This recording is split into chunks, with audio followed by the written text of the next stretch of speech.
সম্মানিত মুসলিয়ান, আমরা সকলেই জানি বিশ্ব ইজতিমা শুরু হয়ে গেছে। আজকে থেকে বরং গতকালকে আসরের পর থেকে ধারাবাহিকভাবে আলোচনা বয়ান শুরু হয়ে গেছে এবং ইনশাআল্লাহ আগামী রবিবারে দোয়া হয়ে যাবে। বিশ্ব ইজতিমা এটি হচ্ছে দাওয়াত ও তাবলীগের বার্ষিক একটা সম্মেলন। যে কোনো দল, যে কোনো প্রতিষ্ঠান, প্রায় সকলেরই এরকম বার্ষিক একটি সম্মেলন হয়, মাহফিল হয়। এই সম্মেলন বা এই মাহফিলের উদ্দেশ্য থাকে দলকে সংগঠিত করা এবং এই কাজকে অগ্রগামী করা, যারা পেছনে পড়ে আছে এদেরকে সুসংগঠিত করা ইত্যাদি ইত্যাদি। দাওয়াত ও তাবলীগের এই ইজতিমা মানে হচ্ছে সম্মেলন, একত্র হওয়া, জমায়েত হওয়া। তো এই ইজতিমার উদ্দেশ্য এটাই, দাওয়াত ও তাবলীগের সাথে যারা জড়িত আছে তাদেরকে সুসংগঠিত করা, আবার নতুন করে উজ্জীবিত হওয়া, আল্লাহর পথে মেহনতের জন্য আবার মানসিকতা তৈরি হওয়া। এটা হচ্ছে দাওয়াত ও তাবলীগের ইজতিমার উদ্দেশ্য। এই দাওয়াত এবং তাবলীগ দুটি শব্দ কোরআন এবং হাদিসের শব্দ। দাওয়াত শব্দের অর্থ হচ্ছে আহ্বান জানানো, আর তাবলীগ শব্দের অর্থ হচ্ছে পৌঁছে দেওয়া। দাওয়াত শব্দের অর্থ কি? আহ্বান জানানো, আর তাবলীগ শব্দের অর্থ কি? পৌঁছে দেওয়া। একজন মানুষ একদিকে যাচ্ছে, আমি তাকে বললাম, ভাই নামাজের সময় হয়েছে, নামাজে আসেন, এটার নাম হচ্ছে দাওয়াত। আর আল্লাহ এবং আল্লাহ রাসূলের কথাগুলো আমি যতটুকু জানি এতটুকু অন্যের কাছে পৌঁছে দেওয়া, এর নাম হচ্ছে তাবলীগ। সুতরাং দাওয়াত এবং তাবলীগ এই দুটি শব্দ মানুষের বানানো শব্দ নয়, এই দুটি শব্দ হচ্ছে কোরআন এবং হাদিসের শব্দ। তবে আমরা দাওয়াত ও তাবলীগ বলতে যে কাজটাকে বুঝি, এই কাজটার নাম যারা কাজ করেছেন, শুরু করেছেন, এই কাজের নাম কিন্তু দাওয়াত ও তাবলীগ রাখা হয়নি, এটা অটোমেটিক হয়ে গেছে। হযরত মাওলানা ইলিয়াস রাহমাতুল্লাহি আলাইহি তিনি এই প্রচলিত তাবলীগের সিস্টেম চালু করেছেন। তিনি এই তাবলীগের কোনো নাম দেন নাই। আমি নিজ কানে ইজতেমার মাঠে এই বিষয়ে বয়ান শুনেছি, মুরব্বীদের পক্ষ থেকে বয়ান করা হয়েছিল যে আমাদের এই কাজের কোনো নাম মুরব্বীরা দেন নাই। হযরত মাওলানা ইলিয়াস রাহমাতুল্লাহি আলাইহি বলতেন, এই কাজের যদি কোনো নাম আমি দিতাম তাহলে এর নাম দিতাম তাহরিকি ঈমান। তাহরিকি ঈমান মানে হচ্ছে ঈমানি আন্দোলন। এর নাম দেওয়ার প্রয়োজন হয়নি, অটোমেটিক আস্তে আস্তে মানুষের মধ্যে নাম হয়ে গেছে দাওয়াত ও তাবলীগ। এটা হযরত মাওলানা ইলিয়াস রাহমাতুল্লাহি আলাইহি কিংবা কোনো মুরব্বী এটা নাম রাখার হিসেবে রাখেন নাই, এটা অটোমেটিক হয়ে গেছে। যাই হোক, এই দাওয়াত ও তাবলীগ সম্পর্কে কিছু জরুরি কথা আমাদের মনে রাখার প্রয়োজন। রাসূল আকরাম সাল্লাল্লাহু আলাইহি ওয়াসাল্লাম সহ সমস্ত নবীগণ যতগুলো কাজ আঞ্জাম দিয়েছেন, এর মধ্যে একটি কাজ হচ্ছে উম্মতের কাছে পৌঁছে দেওয়া, তাবলীগ করা, দাওয়াত দেওয়া। এটা হচ্ছে একটি কাজ। নবী রাসূলগণের সব কাজ কিন্তু এটা নয়, এটা হচ্ছে নবী রাসূলগণের অনেকগুলো কাজ থেকে একটি কাজ। এই জন্য আমাদের আকীদা বিশ্বাস পরিষ্কার রাখতে হবে। দাওয়াত ও তাবলীগ এটা পরিপূর্ণ দিন নয়, দিনের একটি অংশ। দাওয়াত ও তাবলীগ কি পরিপূর্ণ দিন না দিনের একটি অংশ? যেমন বুঝাই, নামাজ কি পরিপূর্ণ দিন না দিনের একটি অংশ? রোজা কি পরিপূর্ণ দিন না দিনের একটি অংশ? যাকাত দেওয়া পরিপূর্ণ দিন না দিনের একটি অংশ? দিনের একটি অংশ। ঠিক তেমনি ভাবে দাওয়াত ও তাবলীগ দিনের একটি অংশ। দিনের আরো অনেকগুলো কাজ আছে। রাসূল আকরাম সাল্লাল্লাহু আলাইহি ওয়াসাল্লাম যতগুলো কাজ করেছেন, অনেক কাজের কথা কোরআনে আছে। যেমন এক আয়াতের মধ্যে আল্লাহ বলেছেন রাসূলের 4 কাজ। রাসূলের কয় কাজ? 4 কাজ। এক আয়াত আল্লাহ বলেন রাসূলের কয় কাজ? লাকাদ মান্নাল্লাহু আলাল মুমিনিনা ইয বা'আথা ফীহিম রাসূলাম মিন আনফুসিহিম ইয়াতলু আলাইহিম আয়াতিহি ওয়া ইউযাক্কিহিম ওয়া ইউআল্লিমুহুমুল কিতাবা ওয়াল হিকমা। এই আয়াতে আল্লাহ বলেন আমি যে রাসূল পাঠালাম, এই রাসূলের 4 কাজ। কয় কাজ? এক নম্বর হচ্ছে ইয়াতলু আলাইহিম আয়াতি, সহিহ শুদ্ধ কোরআনের আয়াতের তেলাওয়াত। 2 নম্বর কাজ হচ্ছে অপবিত্র আত্মাকে পবিত্র করা, তাজকিয়ে নফস।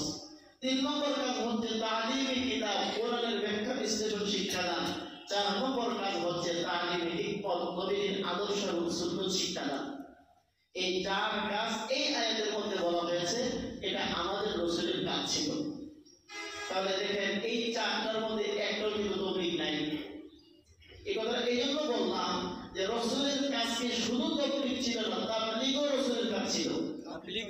তাবলীগও রাসূলের কাজ ছিল, তাবলীগটাই শুধু রাসূলের কাজ ছিল না। এই কথাটা হচ্ছে আমাদের আকীদাগত কথা। 2 নম্বর, দাওয়াত ও তাবলীগের মাকসাদ কি? কেন এই দাওয়াত ও তাবলীগের সূচনা হলো? আর রাসূল আকরাম সাল্লাল্লাহু আলাইহি ওয়াসাল্লাম যে তাবলীগ করেছেন সেটা আর বর্তমানের মধ্যে পার্থক্য কি? কাজ এক, পদ্ধতিগত পার্থক্য। কাজ কি? এক, পদ্ধতিগত পার্থক্য। যেমন ধরুন নবীর মৌলিক কাজগুলোর মধ্যে একটি কাজ ছিল সহিহ শুদ্ধ কোরআনের তেলাওয়াত এবং কোরআনের ব্যাখ্যা বিশ্লেষণ শিক্ষা দান, এমনি ভাবে তাজকিয়ে নফস। নবীজি যেই পদ্ধতিতে করতেন, সময়ের ব্যবধানে এই পদ্ধতির মধ্যে পরিবর্তন হয়েছে। যেমন বুঝায় নবীজি সহিহ শুদ্ধ কোরআন তেলাওয়াত শিক্ষা দেওয়ার জন্য এবং কোরআনের ব্যাখ্যা বিশ্লেষণ শিক্ষা দেওয়ার জন্য বলুন তো নবীজি কি এরকম নির্দিষ্ট করে একটা মাদ্রাসার ভবন তৈরি করেছিলেন এবং সেখানে বোর্ডিংয়ের ব্যবস্থা করেছিলেন এবং সেখানে নির্দিষ্ট একটা কিতাব এতদিনে এতটুকু পড়ানো হবে, এতদিনে এতটুকু পড়ানো হবে, এতদিনে এতটুকু পড়ানো হবে, 12 বছরে কোরআনের তাফসীরগুলো শিক্ষা দেওয়া হবে, এরকম কোন সিস্টেম ছিল না। তাহলে বর্তমানে এই সিস্টেম কেন হলো? বর্তমানে সহিহ শুদ্ধ কোরআন তেলাওয়াত, কোরআনের ব্যাখ্যা বিশ্লেষণ শিক্ষা দেওয়ার যে কাজটা নবীজি করতেন, ওই কাজটা বর্তমানে মাদ্রাসার মাধ্যমে হচ্ছে। সেখানে সিস্টেম করা আছে, একটা বাচ্চা ভর্তি হলে 1 বছর এতটুকু পড়াবে, দ্বিতীয় বছরে এতটুকু পড়াবে, তৃতীয় বছরে এতটুকু পড়াবে, পড়াইতে পড়াইতে 12 বছর পরে তাকে কোরআনের ব্যাখ্যা বিশ্লেষণ শিক্ষা দেওয়া হবে। তাহলে কাজ এক, সিস্টেম ভিন্ন। বলুন কাজ এক, সিস্টেম ভিন্ন। সিস্টেম ভিন্ন কেন হলো? এটা হচ্ছে সময়ের ব্যবধানে কাজের মধ্যে গতি তৈরি করার জন্য এবং কাজটাকে সহজ করে উম্মতের সাথে উপস্থাপন করার জন্য। সময়ের ব্যবধানে কাজের মধ্যে গতি তৈরি করার জন্য সহজভাবে কাজকে উপস্থাপন করে মানুষের কাছে পৌঁছে দেওয়ার সুবিধা।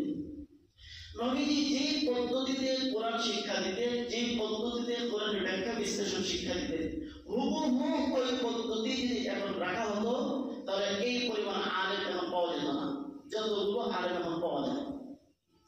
তাহলে এই যে বিষয়টা সকল আলেম একমত, সমস্ত মাসলাক আহলে হাদিস, লামাযহাবী, আরো যত ফিরকা বলেন সকলেই এই বিষয়ে একমত যে নতুন করে যে মাদ্রাসা সিস্টেম চালু হয়েছে, 12 বছর পড়ানো হবে, 1 বছরে এতটুকু হবে, 2 বছরে এতটুকু হবে, এটা কোনো বেদাত নয়। এটা হচ্ছে কাজের সিস্টেম পরিবর্তন, সময়ের ব্যবধানে সিস্টেম পরিবর্তন করতে হয়। যেমন ধরুন আমাদের মসজিদগুলোতে দাগ দেওয়া আছে, নবীর জমানায় কেমন দাগ দেওয়া ছিল? নবীর জমানায় কাতার সোজা করা জরুরি ছিল, নবীজি কাতার সোজা করাইতেন, সাহাবায়ে কেরাম কাতার সোজা করতেন। কাতার সোজা করা এটা হচ্ছে মৌলিক কাজ। এই কাজটা সুবিধার জন্য বর্তমানে মসজিদে দাগ দেওয়া হয়েছে। সুতরাং দাগ দেওয়ার কি বেদাত? এটা কাজের সুবিধার জন্য। এর কি সুবিধা হয়েছে? আমরা ঘোষণা দিলেই কাতার সোজা হয়ে যায়। যদি এখানে দাগ দেওয়া না থাকতো তাহলে এখানে 30 কাতার 40 কাতার কাতারগুলো সোজা করতে কি পরিমাণ কষ্ট হইত। এটা হচ্ছে কাজের সুবিধা, মানুষের আমল করা সহজ। ঠিক সহিহ শুদ্ধ কোরআন তেলাওয়াত এবং কোরআনের ব্যাখ্যা বিশ্লেষণ শিক্ষা দান, সময়ের ব্যবধানে সিলেবাস ভিত্তিক পাঠ দানের দ্বারা উম্মতের জন্য শিক্ষা গ্রহণ করা সহজ হয়েছে এবং উম্মত এর দ্বারা উপকৃত হওয়া সহজ হয়েছে। ঠিক তেমনি ভাবে রাসূল করিম সাল্লাল্লাহু আলাইহি ওয়াসাল্লামের একটি কাজ ছিল দাওয়াতের কাজ, তাবলীগের কাজ। নবীজি উম্মতের কাছে কাছে গিয়ে তাবলীগের কাজ করেছেন, কিন্তু নবীর জমানায় 3 দিনের ব্যবস্থা ছিল না, 40 দিনের ব্যবস্থা ছিল না, 3 চিল্লার ব্যবস্থা ছিল না, ফাজাইলে আওয়াজ ছিল না, 6 উসুল ছিল না, এরপরে হান্ডি বাতিল ট্যাক্সি, এরপরে বিছনাপত্র নেয়া ঘর থেকে বের হোক, এরকম কোনো কিছু ছিল না। কিছু ছিল না, আপনাদের মানেন না, এরকম কিছু ছিল ছিল না। কিন্তু এখন কেন মনটা করা হলো? এটা হচ্ছে কাজের সুবিধার জন্য। এই জন্য মাদ্রাসার সিস্টেম পরিবর্তনে যদি বেদাত না হয়, এই ব্যাপারে কাকে বলার সকলেই একমত, তাহলে দাওয়াত ও তাবলীগের এই সিস্টেমের পরিবর্তনে কেন বেদাত হবে? আমাদের এক শ্রেণীর ভাইয়েরা আছেন, বিশেষ করে দাওয়াত লা মাযহাবি আহলে হাদিসের ভাইয়েরা সে কইতে থাকে তাবলীগ বেদাত বেদাত বেদাত বেদাত, ও কেমনে বেদাত, ও চিল্লা পাইলো কই, তিন দিন পাইলো কই, তিন চিল্লা পাইলো কই, এই সমস্ত কথাবার্তা আমরা বলি এগুলো আমরা কোথাও পাই নাই, এগুলো কাজের সিস্টেম বানানো হয়েছে মাত্র। আমরা কখনো এই কথা বলি নাই 3 দিন লাগানো সুন্নাত আর 1 চিলা লাগানো মুস্তাহাব আর 3 চিলা লাগানো ফরজ, এমন কথা কখনো বলেছি? এটা হচ্ছে কাজের সিস্টেম মাত্র। আপনার কাছে যদি 1 চিলা বেদাত মনে হয়, 3 চিলা বেদাত মনে হয়, আপনি 39 দিন লাগান, তার সমস্যা নেই। 41 দিন লাগান, তখন সমস্যা নেই। তবে উদ্দেশ্য হচ্ছে দ্বীন শিক্ষা করা। উদ্দেশ্য কি? দ্বীন শিক্ষা করা। বলছিলাম হযরত মাওলানা ইলিয়াস রাহমাতুল্লাহ এই কাজটা এই পদ্ধতিতে চালু কেন করলেন, এটা হচ্ছে আমার মূল কথা। এই কাজটা এই জন্য চালু করলেন, হযরত মাওলানা ইলিয়াস রাহমাতুল্লাহ আলাইহি প্রথমে পড়াশোনা করেছেন সাহারানপুর মাদ্রাসায়, এরপরে পড়াশোনা করেছেন দেওবন্দ মাদ্রাসায়। 1923 ইংরেজিতে হযরত মাওলানা ইলিয়াস রাহমাতুল্লাহ আলাইহি দেওবন্দ থেকে পড়াশোনা শেষ করার পরে ওনার গ্রাম মেওয়াত নামক গ্রামে যান। মেওয়াতের অবস্থা তখন এমন ছিল, একটা ঘটনা বললে বুঝবেন। এই ঘটনাটা বর্ণনা করেছেন মুফতি মাহমুদ হাসান গাঙ্গুহি রহমতুল্লাহ আলাইহি, যিনি দারুল দেওবন্দের প্রধান মুফতি ছিলেন। মেওয়াতের অবস্থা এমন ছিল, যখন হযরত মাওলানা ইলিয়াস রাহমাতুল্লাহ আলাইহি দেওবন্দের পড়াশোনা করে বাড়িতে যান, নিজের গ্রামের অবস্থা তিনি বর্ণনা করছেন। সেটা হচ্ছে এই, হযরত মাওলানা ইলিয়াস রাহমাতুল্লাহ বলেন, আমি যখন মাদ্রাসার ভিতরে ছিলাম, দেওবন্দে ছিলাম, চার দেয়ালের ভিতরে ছিলাম, সবাই কল আল্লাহ কল রাসূল পড়ে 24 ঘন্টা ইবাদত বন্দেগীর মধ্যে আছে, কোরআনের কোনো পরিবেশ নাই। ওই চার দেয়ালের ভিতরে ঢুকলে মনে হইতো যে আল্লাহর জমিনে বুঝি আল্লাহর কথা বলা ছাড়া, আল্লাহর হুকুম মানা ছাড়া কোনো মানুষের বুঝি দুনিয়াতে নেই। কিন্তু যখন গ্রামে গেলাম, গিয়ে দেখি অবস্থা সম্পূর্ণ বিপরীত। এই মহল্লা হিন্দু, এই মহল্লা মুসলমান। মুসলমান মহল্লাওয়ালাদের মুসলমানদেরকে জিজ্ঞাসা করলাম, তোমরা যে মুসলমান, ওরা যে হিন্দু, পার্থক্য কি? বলো পার্থক্য কি? তো এলাকার লোকেরা উত্তর দিল, পার্থক্য হচ্ছে আমাদের বিয়ে পড়ায় হুজুর, ওদের বিয়ে পড়ায় ঠাকুর। পার্থক্য কি? আমাদের বিয়ে পড়ায় হুজুর, ওদের বিয়ে পড়ায় ঠাকুর, এছাড়া কোনো পার্থক্য নেই। হিন্দু নামাজ পড়ে না, এরাও নামাজ পড়ে না। হিন্দু কালিমা জানে না, এরাও কালিমা জানে না। হিন্দু পাক বোঝে না, মুসলমানও পাক বোঝে না। হিন্দু হালাল হারাম জানে না, মুসলমানও হালাল হারাম জানে না। এই অবস্থার মধ্যে মেওয়াতের সাধারণ মানুষ বিবৃতি দেখলেন। দেখার পরে আল্লাহ তাআলা তার দিলের ভিতরে এক অস্থিরতা, এক দরদ দান করলেন। হায়, এই উম্মতের কি হবে? বলুন তো, যারা কালিমা জানে না, নামাজ জানে না, রোজা জানে না, পাক জানে না, এরা কি নবীর উম্মত না? এরা কি মুসলমানের ঘরে জন্ম হয়নি? এদেরকে পরকাল নাই না? এদের শুধু দুনিয়াতে পরকালের দরকার নাই, এদেরও পরকালের দরকার আছে। হযরত মাওলানা ইলিয়াস রাহমাতুল্লাহর দিলের ভিতরে আল্লাহ তাআলা এক দরদ ঢাললেন, এই উম্মতের কি হবে? আল্লাহ তাআলা তার দিলের মধ্যে এই কাজের প্রেরণা আস্তে আস্তে দিতে থাকলেন। হযরত মাওলানা ইলিয়াস রাহমাতুল্লাহ আলাইহি তার উস্তাদদের মধ্যে ওই জমানার দেওবন্দের প্রধান মুফতি আযম ছিলেন হযরত মাওলানা মুফতি কাফায়েতুল্লাহ রাহমাতুল্লাহ আলাইহি। তিনি 6 উসুল প্রণয়ন করে উস্তাদকে দেখাইলেন যে এই উসুলের ভিত্তিতে আমি কাজ করতে চাই। দাওয়াত ও তাবলীগের যে 6 উসুলের ভিতরে একটু খেয়াল করে দেখবেন, 1 নম্বর কি? কালিমা, 2 নম্বর নামাজ, 3 নম্বর ইলম ও জিকির, 4 নম্বর একরামুল মুসলিমিন, 5 নম্বর সহিহ নিয়ত, 6 নম্বর তাবলীগ। এই 6টা কিন্তু ইসলামের বুনিয়াদ না, ইসলামের ভিত্তি না, দাওয়াত ও তাবলীগের উসুল। এই কথাটা অনেক ভাইরা বুঝে না। অনেক ভাইরা সেটা করে প্রশ্ন করে, হুজুর আমরা সারা জীবন বললাম ইসলামের ভিত্তি 5টা, আর এই তাবলীগ হলো 6টা। এরকম প্রশ্ন অনেকে করে কি করে না? তাবলীগ তবলিগরা নাকি ইসলামের ভিত্তি ছয়টা হয়েছে, নাকি দাওয়াত তবলিগের উসুল ছয়টা। কত সংগঠন কত দল আছে, তারা তাদের দল পরিচালনার জন্য উসুল বানায়। ইসলামের পাঁচ ভিত্তি সেটা আপন জায়গায় ঠিক আছে, দাওয়াত তবলিগের ছয় উসুল এটা ভিন্ন জিনিস, আর ওই পাঁচটা হলো ভিন্ন জিনিস। যাক, এটা বিস্তারিত দলিল প্রমাণের সময় এখন নেই। বলছিলাম হযরত মাওলানা ইলিয়াস রাহমাতুল্লাহি আলাইহি আপন উস্তাদ মুফতি জাকাতুল্লাহ সাহেব রাহমাতুল্লাহি আলাইহির কাছে ছয় উসুল পেশ করে বলেন, উস্তাদজি আমি এই উসুলের ভিত্তিতে কাজ করতে চাই। উস্তাদজি সবগুলো সমর্থন করলেন। একরামুল মুসলিমিন, এটা তিনি প্রথমে হযরত মাওলানা ইলিয়াস রাহমাতুল্লাহি আলাইহি ছিলেন একরামুল উলামা, উলামাদের একরাম। তিনি পাল্টে বললেন একরামুল মুসলিমিন লাগাও। হযরত মাওলানা ইলিয়াস রাহমাতুল্লাহি আলাইহি এই উসুল ঠিক করলেন আর সংশোধন করলেন কে? ওনার উস্তাদ ইলিয়াস আলেম, উস্তাদ তো আরো বড় আলেম। এই উসুলের দ্বারা কাজ শুরু হলো। ঠিক আছে, একরামুল মুসলিমিন উলামা, একরামুল উলামা থেকে একরামুল মুসলিমিন শুরু হলো। হযরত মাওলানা ইলিয়াস রাহমাতুল্লাহ এই ছয় উসুলকে সামনে রেখে কাজ শুরু করছে। 10 বছর 15 বছর 20 বছর পরে যে এলাকার অবস্থা কি ছিল মনে আছে তো? আমাদের বিয়া পড়ায় হুজুর, ওদের বিয়া পড়ায় ঠাকুর, এই হলো এলাকার অবস্থা। এই এলাকার এখন আলোচনা হচ্ছে, কাগজে নেওয়া হচ্ছে। এখন কাগজে আসতেছে এমন যে আমাদের সমাজের মধ্যে এখন 2-4টা ফ্যামিলির 2-1 সদস্য এমন আছে যারা শেষ সপ্তাহে তাহাজ্জুদে এখনো অভ্যস্ত হতে পারেনি। আপনারা আমার কথাটা বুঝেন?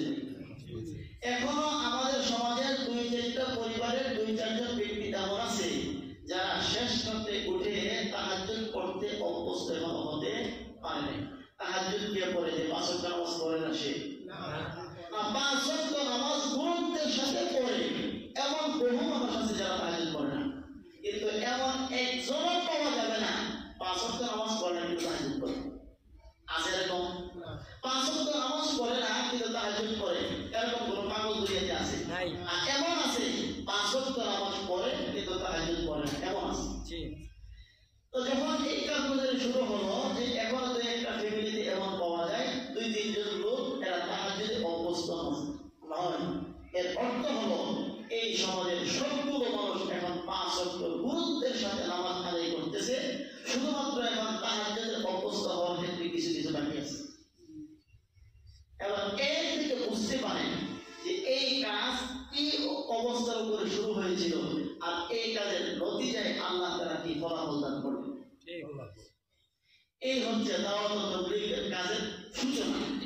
হযরত মাওলানা ইলিয়াস রাহমাতুল্লাহি আলাইহি কাজ শুরু করলেন। এই কাজের মূল মাকসাদ ছিল, মূল উদ্দেশ্য ছিল বেতলব মানুষের ভিতরে তলব পয়দা করা। বেতলব মানুষের ভিতরে তলব পয়দা করা, এই কথার কি অর্থ? যখন মানুষ রোগী হয় আর সে যদি নিজেকে বুঝে আমি রোগী, তখন চিকিৎসার জন্য প্রথমে বিনা ডাক্তারের কাছে যাবে, কাজ না হলে মাদুদি যাবে, কাজ না হলে নরসিংদী যাবে, কাজ না হলে ঢাকা যাবে, কাজ না হলে ইন্ডিয়া যাবে, কাজ না হলে সিঙ্গাপুর যাবে। কিন্তু কখন যাবে?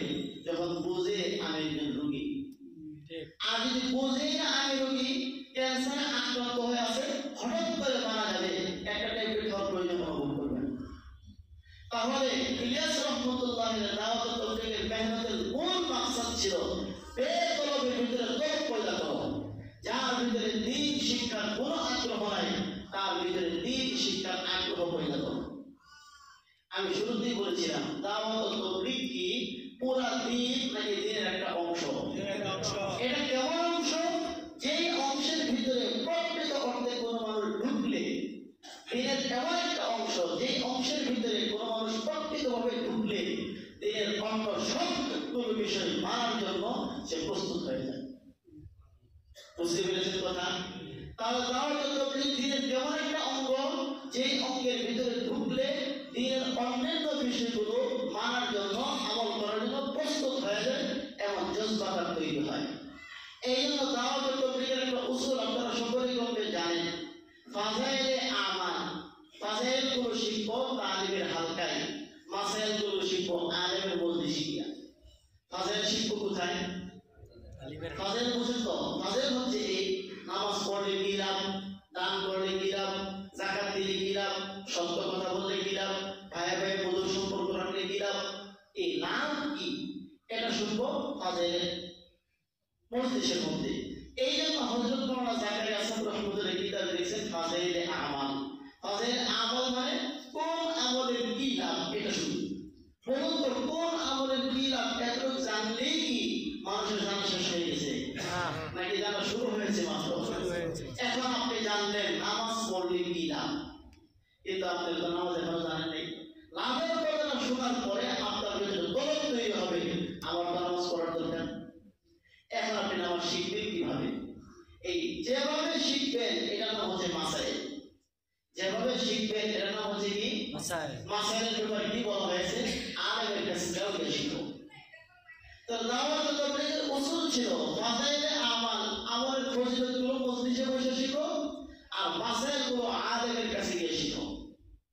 এর থেকেও বোঝা যায় দাওয়াত তাবলীগ পরিপূর্ণ নয়, এটা হচ্ছে আংশিক দিন।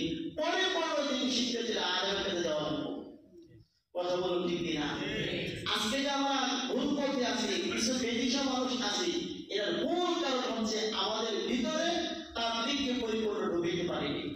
হযরত মাওলানা ইলিয়াস রহমাতুল্লাহ ঠিকই তাবলীগকে এমন ভাবে সাজিয়ে দিয়েছিলেন, কেউ যদি এর উসুল পাবন্দির সাথে আমল করে তাবলীগকে নিজের ভিতরে ঢুকায়, তাহলে তার জিন্দেগিতে কোনোদিন গুমরাহি আসতে পারে না। হযরত মাওলানা ইলিয়াস রহমাতুল্লাহ উসুলের মধ্যে এটাও আছে। আপনারা যারা মুরব্বী আছেন বিভিন্ন ভাবে আপনারা শুনেছেন আলেমের কাছে দাওয়াত নিয়ে যাওয়া নিষেধ, আলেমের কাছে দোয়ার জন্য যাবে, এমন কথা আপনারা শুনছেন? শুনছেন আপনারা? আলেমের কাছে দাওয়াত নিয়ে যাওয়া কি নিষেধ? কিভাবে যেতে হবে? দোয়ার জন্য যেতে হবে। কেমন যেতে দোয়ার জন্য? ও যাওয়ার সময় 1 কেজি রসমালাই নিয়ে যাও, 2 কেজি আপেল কেনো, 3 কেজি মালটা কেনো, বাজার থেকে ইলিশ মাছ কেনো, রুই মাছ কেনো, এরপরে 2 সেট পাঞ্জাবির কাপড় কেনো, নিয়ে হুজুরের সাথে গিয়ে দেখা করো। হুজুর আমরা তাবলীগের কাজে বেরিয়েছি, হুজুর আমাদের জন্য দোয়া করবেন, হুজুর আমরা যেন কাজটা ঠিক মতো করতে পারি। এখন আসেনি এই উসুল? এখন আছে হুজুর যে আমাদের সাথে পড়ে না রে, হুজুর দিতে পড়ে না রে, হুজুর 3 দিন লাগে না রে, হুজুর 1 চিলা লাগে না রে, হুজুর আপনি চিলা লাগাইছেন, হুজুর আপনি সারের সাথী। যেদিন থেকে এই প্রশ্ন শুরু হয়েছে ওই দিন থেকে তাবলীগের মধ্যে গুমরাহি প্রবেশ করা শুরু করেছে। আমার ভাইরা, দাওয়াত তাবলীগের মূল ছিল সেখানে। ওলামায়ে কেরামের জন্য এই 3 দিনের তাবলীগের কোনো প্রয়োজন নাই। ওলামায়ে কেরাম তো 3 দিনের তাবলীগ করে না, সারা জীবনের তাবলীগ করতেছে। আর হযরত মাওলানা ইলিয়াস রহমাতুল্লাহ যে তাবলীগ শুরু করেছিলেন বলছিলাম, কেন শুরু করলেন? হযরত মাওলানা ইলিয়াস রহমাতুল্লাহ দেখলেন মাদ্রাসা পড়তে পড়ে শতকরা 2 জন, এরপরে হকানি পীর মাশায়েখের কাছে যায় আরো শতকরা 2 জন, নিজে বই পুস্তক পড়ে পড়ে কিংবা জুমার বয়ান থেকে কিংবা ওয়াজ মাহফিল থেকে শুনে শুনে আরো 3 শিক্ষকের 2 জন, সবকিছু মিলাইয়া ধরেন শতকরা 10 জনে কিভাবে দিন শিখলো।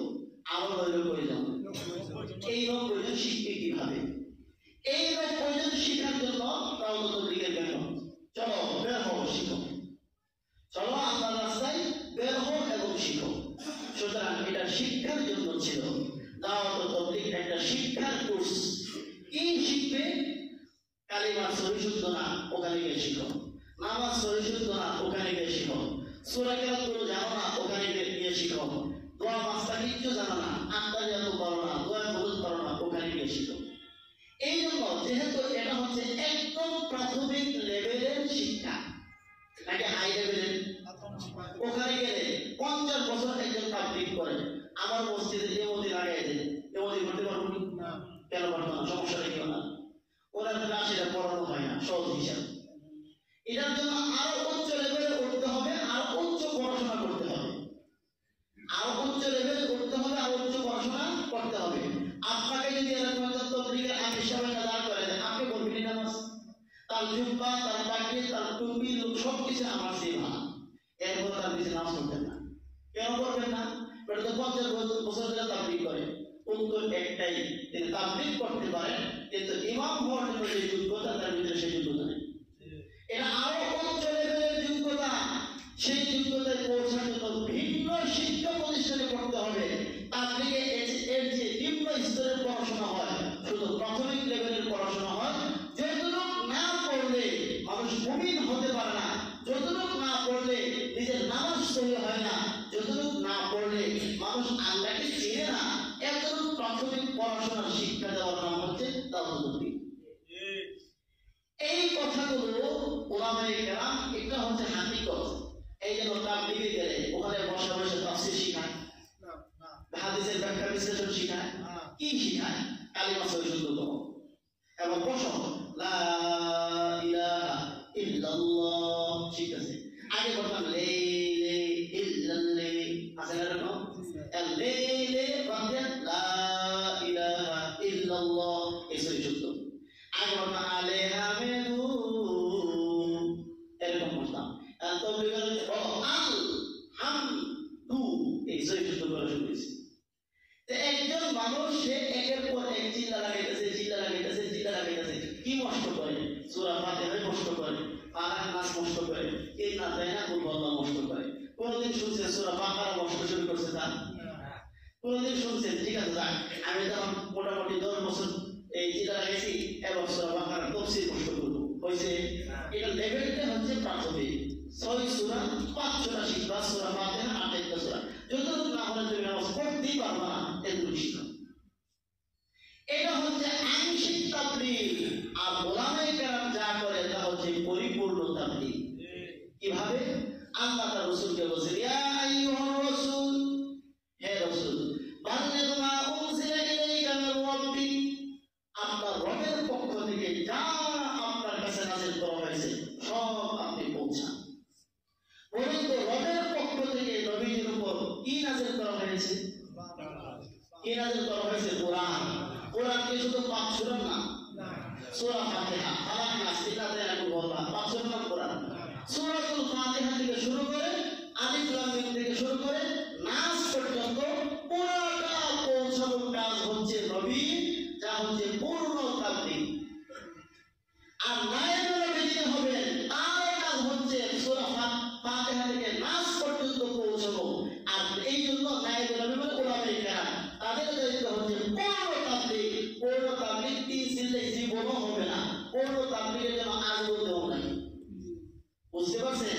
প্রাথমিক লেভেলের শিক্ষার জন্য মাসে 3 দিন দিলেই হয়, কিন্তু হাই লেভেলের হওয়ার জন্য মাসে 3 দিন দিলে হবে না, পূর্ণ জীবন ব্যয় করতে হবে। এই জন্য ওলামায়ে কেরাম পূর্ণ জীবন ব্যয় করে তাবলীগ করেন। আল্লাহ আমার কথাগুলো আপনাদের মাঝে বলতেছি কিনা?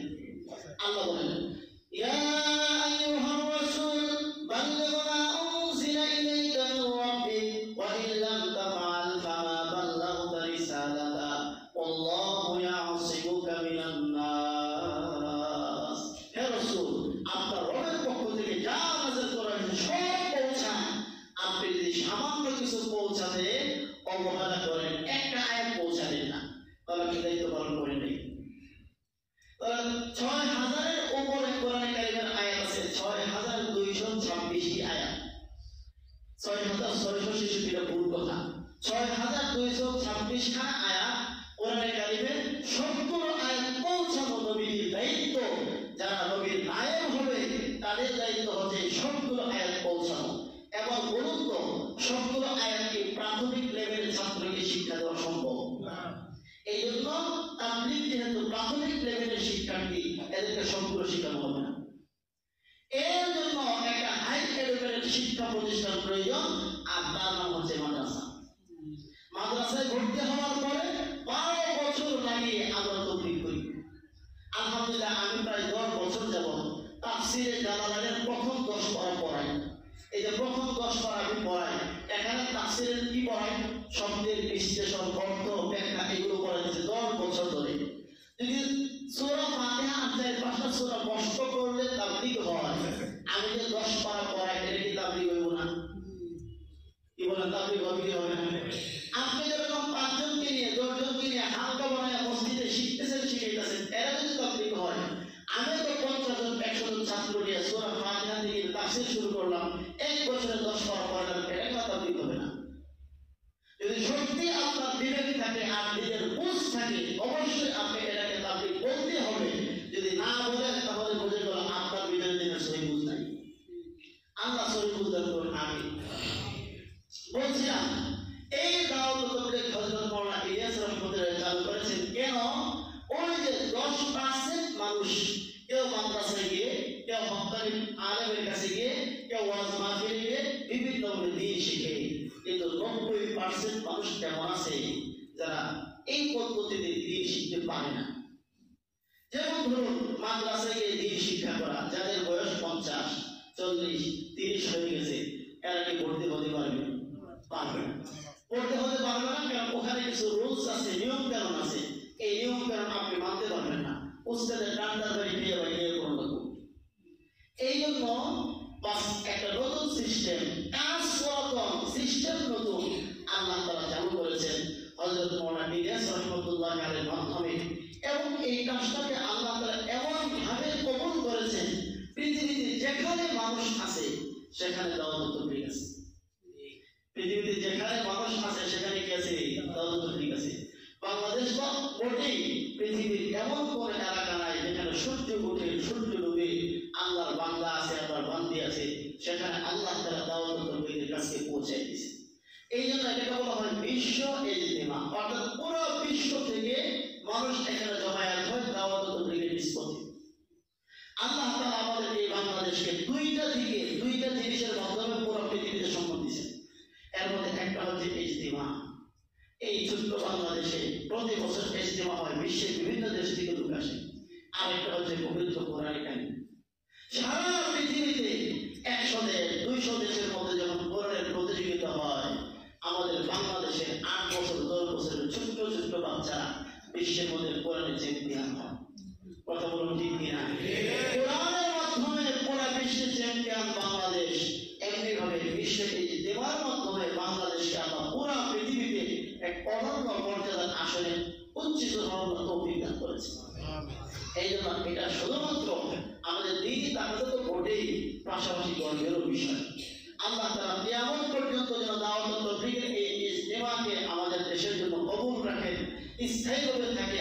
সকলে বলি আমিন। বলছিলাম এই ইজতিমাকে কেন্দ্র করে সারা পৃথিবীতে আবার নতুন করে দিনের কাজের আগ্রহ তৈরি হয়। দেখবেন যারা একসময় চিন্তা লাগাইছে, পরবর্তীতে আমলের সাথে জড়িত নাই, শয়তানের ধোঁকায় কোনো মসজিদও আসে না, এমন অনেক মানুষ আছে। এই ইজতিমার মধ্যে আবার দইরা বাইতে নিয়ে পাঠানো হয়। যাওয়ার পরে ওখানে আবার তাশকিল হয়, ওখান থেকে আবার আল্লাহর রাস্তায় বের হয়ে যায়। আবার 1 চিলা 3 চিলা লাগায় পিছনে যে ভুল প্রাপ্তি হয়েছে এগুলো সংশোধন করে আবার আসে। আল্লাহ তাআলা এই কাজের মাধ্যমে অসংখ্য নাফরমান, বেদী, কাফের, বন্ধু, জুয়াখোর, জিনাখোর, অসংখ্য অগণিত আল্লাহ ভোলা বান্দাকে আল্লাহর সাথে জড়াই দিয়েছে। এবং যারা ভালো বান্দা এদেরকে আরো ভালো বানিয়ে দিয়েছে, আর যারা খারাপ ছিল এদেরকে আল্লাহ ভালো বানিয়ে দিয়েছে। এই জন্য হযরত মাওলানা ইলিয়াস রাহমাতুল্লাহ বলছেন যে এই কাজে যদি কোনো নাম দিতাম, এর নাম হতো তাহরিকি ঈমান, ঈমানি আন্দোলন। আমাদের দেশে কিছু ভাই আছে, এরা নামাজহাবী আহলে হাদিস, কেন যেন এই দাওয়াত তবলীগের সাথে তাদের এত বেশি বিদ্বেষ এবং ঘৃণা। দেখলাম একজন আলেম বলতেছে, খুব গম্ভীর সাথে বলতেছে, ইসলামে যায় না, ইসলামে ঈমান নষ্ট হয়। আশ্চর্য কথাবার্তা, ইসলামে গেলে ঈমান নষ্ট হয়। আপনি যে কথাটা কইলেন, ইসলামের বয়ানের মধ্যে কোনদিন কইছে এই ইলিয়াস রাহমাতুল্লাহ মাজারে সাথে করো বলেন? বলছে এমনকি আনন্দ তো শুনি নাই, প্রায় আনন্দ 10-15 দিন বছর ধরে ইসলামের মাঠে যাই, আনন্দ তো কোনো আলেমের মুখে শুনি নাই ইলিয়াস রাহমাতুল্লাহ কবরটা জিয়ারত করতে তোমরা যাই। এই কথা বলে নাই শিরক ঈমান নষ্ট হয় তো শিরকি কথার দ্বারা, কুফরি কথার দ্বারা। দাওয়াত তবলীগের মধ্যে কোন শব্দটা এমন আছে যে শব্দের কারণে ঈমান নষ্ট হবে? আজকে 1 বছর আগে সৌদি সরকারকে বুঝাইয়া কে বা কারা বুঝাইছে, বুঝাই তো একজন আলেমের জবাব দিয়া এমনকি মসজিদে হারামের মিম্বর থেকে তবলীগের বিরুদ্ধে কথা বলেছিল। আপনারা অনেকে হয়তো জানেন কি জানেন না, বলেছিল। আলহামদুলিল্লাহ আমাদের উলামায়ে কেরাম কথা বলেছেন, তবলীগের সমস্ত কাজগুলো উপস্থাপন করে প্রমাণ করেছেন দাওয়াত তবলীগ এমন একটা দল, অন্য সব মুসলমান কিছু কিছু ভুল ভ্রান্তি থাকতে পারে, শিরক বেদাত থাকতে পারে, দাওয়াত তবলীগ এমন একটা দল এর মধ্যে শিরক, কুফর, বেদাতের নাম গন্ধ এর মধ্যে নেই। সর্বশেষ একটা কথা বলে শেষ করে দিচ্ছি। দেখুন, উলামায়ে কেরাম দাওয়াত তবলীগ শুরু করেছে, কোন পাবলিক শুরু করে নাই, কোন ইঞ্জিনিয়ার ডাক্তার শুরু করে নাই। হযরত মাওলানা ইলিয়াস রাহমাতুল্লাহ কি ছিলেন? মূলনীতিগুলো ঠিক করে দিয়েছেন হযরত মাওলানা মুফতি কাফায়তুল্লাহ সাহেব রাহমাতুল্লাহ আলাইহি। এরপর হযরত ইলিয়াস রাহমাতুল্লাহ আলাইহির পরে ওনার ছেলে হযরত জি ইউসুফ রাহমাতুল্লাহ আলাইহি হায়াতুস সাহাবা লিখে দাওয়াত তাবলীগে আরো সামনে অগ্রসর হয়েছে। এরপরে হযরত মাওলানা জাকারিয়া সাহেব রাহমাতুল্লাহ আলাইহি ফাজাইল আমল লিখেছেন, ফাজাইল সাদাকাত লিখেছেন। এরপরে হযরত মাওলানা ইনামুল হাসান সাহেব রাহমাতুল্লাহ আলাইহি, হযরত জুবাইরুল হাসান সাহেব রাহমাতুল্লাহ আলাইহি, বর্তমানে হযরত জুবাইরুল হাসান সাহেব রাহমাতুল্লাহ সহ এই কাজটা ইন্ডিয়া থেকে শুরু হয়ে নেতৃত্ব ইন্ডিয়াতেই ছিল। নেতৃত্ব বলতে আমরা বাজার যেমন দলের নেতা বুঝি, সভাপতি, সেক্রেটারি ইত্যাদি ইত্যাদি নয়, আমভাবে কাজের যে একটা কমান্ড থাকতে হয়, নেতৃত্ব থাকতে হয়, তা ইন্ডিয়াতে ছিল। উলামায়ে কেরামই এই কাজে নেতৃত্ব দিয়েছে। আর আমাদের বাংলাদেশের প্রেক্ষাপটে উলামায়ে কেরামের মধ্যে বিভিন্ন কাজ, যেহেতু বিভিন্ন সেক্টর ভাগ করা, একদম উলামায়ে কেরাম সক্রিয়ভাবে দাওয়াত তাবলীগের কাজে আছে। যেমন আমাদের কাকের অনেক মুরব্বীরা আছেন, প্রত্যেক মাদ্রাসায় এক দুইজন আলেম এমন আছেন যারা সক্রিয়ভাবে দাওয়াত তাবলীগের কাজ করেন। তারা মাসে 3 দিন লাগান, বছরে জিল্লা লাগান, 3 জিল্লা লাগান, তারা সক্রিয়ভাবে সব মাদ্রাসায় এক দুইজন আলেম আছেন। এর পাশাপাশি সমস্ত উলামায়ে কেরাম জবানের মাধ্যমে, দলিল প্রমাণের মাধ্যমে দাওয়াত তাবলীগের বিরুদ্ধে কেউ আগ্রাসন করলে কিংবা তাকে বেদাত বললে তা খণ্ডন করে দাওয়াত তাবলীগের কাজকে ব্যবহার করার ক্ষেত্রে সমস্ত উলামায়ে দেওবন্দ ভূমিকা পালন করেছে। আপনারা জানেন হযরত মাওলানা নুরুল ইসলাম ওলিপুরি দাওয়াত বারাকাতুহু এই বেদাতীদের বিরুদ্ধে, যারা তাবলীগকে বেদাত করে, হযরত মাওলানা ইলিয়াস রহমাতুল্লাহকে কাফের বলে, যারা তাবলীগের সয়সুল মানে এরা কাফের, এই সমস্ত কথাবার্তা যারা বলে, এদের বিরুদ্ধে হযরত মাওলানা নুরুল ইসলাম ওলিপুরি দাওয়াত বারাকাতুহু বহুবার বহস করেছে। যদি বেদান্তের পক্ষ থেকে, নামাজের পক্ষ থেকে কোন একটা প্রশ্ন আসে, কোন ইঞ্জিনিয়ার কিয়ামত পর্যন্ত তার জবাব দিতে পারবে না, কিয়ামত পর্যন্ত পারবে না, তখন কি করে আমার মতো একজন কাঠমোড়ার দরকার হবে। আমাদের এই মহল্লার পার্শ্ববর্তী মহল্লায় আলে হাদিস ভাইরা আছে। এই 1-2 বছর আগে কিছু আলে হাদিস ভাইদের সাথে আমার নিজের বহস হয়েছে। এই ফাজালে আমলের উপর তাদের বহু আপত্তি ছিল। ফাজালে আমল প্রায় একটা ডাস্টবিন ছুঁড়ে ফেলতে হবে, এই করতে হবে, সেই করতে হবে, কেন? তার মধ্যে এই সমস্যা আছে। কিয়ামত পর্যন্ত সময় দিলেও কোন ইঞ্জিনিয়ার, ডাক্তার, জজ, মিনিস্টার আর শিল্পপতি সাহেব পারবে না তাদের একটা প্রশ্নের উত্তর দিতে। আমি সেই প্রশ্নগুলোর জবাব দিয়েছি। কেন দিয়েছি? দাওয়াত তাবলীগ আমার আকাবিরের কাজ, উলামায়ে দেওবন্দের কাজ। সুতরাং দাওয়াত তাবলীগের উপরে কেউ প্রশ্ন করলে কোরআন হাদিসের দ্বারা জবাব দেওয়া, দাওয়াত তাবলীগকে ব্যবহার করা উলামায়ে কেরামের কাজ ছিল, আছে, কিয়ামত পর্যন্ত থাকবে। তাই আমরা পরিষ্কার ভাষায় বলি, মাওলানা সাদ সাহেবের ব্যাপারে আমাদের পরিষ্কার অবস্থান। দাওয়াত দেওবন্দ থেকে বিস্তারিত ফতোয়া ওনার বিরুদ্ধে লেখা হয়েছে। আপনারা অনেকে মনে করেন বাংলাদেশের মৌলবীরা খালি জিতাজিতি করে, বাংলাদেশের মৌলবীরা জিতাই না, আমরা তো বহুত করে জিতেছি। দেওবন্দ থেকে ফতোয়া দেওয়া হয়েছে, সাদ সাহেব পথভ্রষ্ট হয়ে গেছে।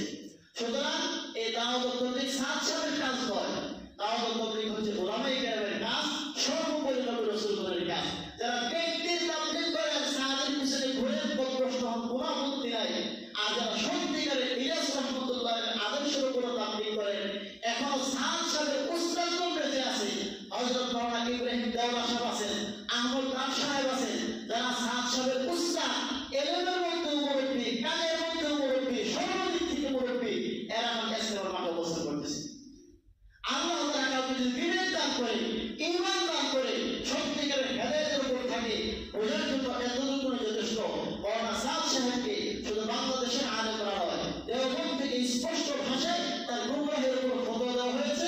লিখিত ফতোয়া ইন্টারনেটে আছে, সারা বাংলাদেশে আছে, সারা বিশ্বে আছে, প্রয়োজনে জেনে নিতে পারেন। আর 2 নম্বর, সাদ সাহেবের উস্তাদগণ ওনাকে বয়কট করেছেন। আমরা তো বহুত পরে, আর আমি তো একদম নগণ্য, আমার তো বয়কটে আসেও না, যায়ও না। আমি সেই মুরব্বীদের কথাগুলো শুনাই দিই। এই জন্য দেওবন্দ থেকে পরিষ্কার বলা হয় যে সাদ সাহেব ভিন্ন কোনো দলের, ভিন্ন কোনো ফেরকার এজেন্ডা বাস্তবায়ন করার জন্য কাজ করে যাচ্ছে। দাওয়াত তাবলীগকে ভাগ করা হয় নাই, দাওয়াত তাবলীগ থেকে ময়লা পরিণত হয়েছে। কেউ এই কথা বলবেন না তাবলীগ 2 গ্রুপ, সাদ গ্রুপ, জুবাইর গ্রুপ। আল্লাহর কসম, জুবাইর গ্রুপ নামে কোনো তাবলীগ বাংলাদেশে নেই, পৃথিবীতেও নেই। জুবাইর সাহেব একজন ব্যক্তি, সাদ সাহেব যেমন ব্যক্তি, জুবাইর সাহেব ব্যক্তি। পত্র পত্রিকাওয়ালারা ওরা সবাই গেল ইস্তেমা করে সাত দিন ইস্তেমা সামনে হইব ইস্তেমা দুই ভাগে হয় না ইস্তেমা এক করব